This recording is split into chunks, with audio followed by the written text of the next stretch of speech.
Okay, here's the deal. I'm not here to waste your time, okay? I certainly hope you're not here to waste mine. So I'm going to keep this short. This is Mike Stankus from Linking Sales Leaders, and I'm about to describe a tool we call the 5-Box. The 5-Box is one of the most important tools a sales manager can use. It helps a manager figure out two things. The first thing is what stage of development and productivity is each member of your team, and for each of those team members, what specific actions do you need to be taking, and how much time should you be spending with each individual? The second thing is, do you have enough capacity and capability on your team to make your number? Let me explain. The 5-Box has 5 different areas of where you can put a team member. The first box on the lower right is people who are going through your onboarding program. They're ramping.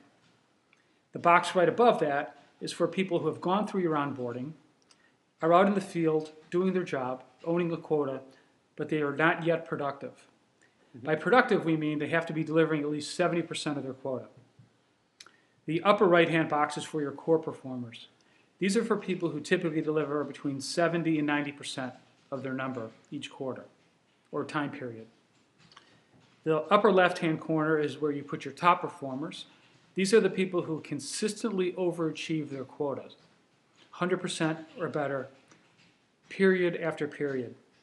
And in the lower left is where you put your non-productive malcontents, the people who have performance and attitude issues and are a distraction to the team. Once you have identified what stage of productivity each member of your team is, you can segment how you coach and interact with each member of your team. For example, for someone who is ramping, you're going to want to spend a lot of time with them monitoring the completion of the onboarding tasks, gauging their skills and knowledge, as well as their work ethic. For someone who is ramped but not yet productive, you're going to want to gauge their selling skills and knowledge, monitor activity levels, coach for skill activity gaps, and continually communicate performance expectations and timeline. We go much deeper into the specific things you need to focus on for each category in our course, The Fundamentals of Sales Leadership. The second purpose of a 5-Box is to help you answer the question, do you have the capacity and capability to make your number? So let me use the following example. Let's say you're a sales manager and you took over this team. And I asked you to put your team members in boxes. Well, you put one person in ramping. You've got 3 people who've gone through their onboarding, but they're not yet productive.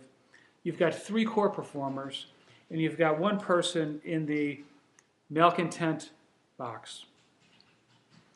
If I look at this, you've got 8 people on your team, but 5 of them are below the line.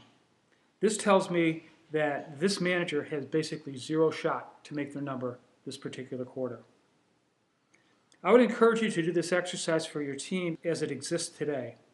If you own a team that has a lot of transition in it, like a BDR team or inside sales, you should do it for your team right now, but then also project out 3 months to determine what your team is going to look like then and the actions you need to take in order to get more people above the line.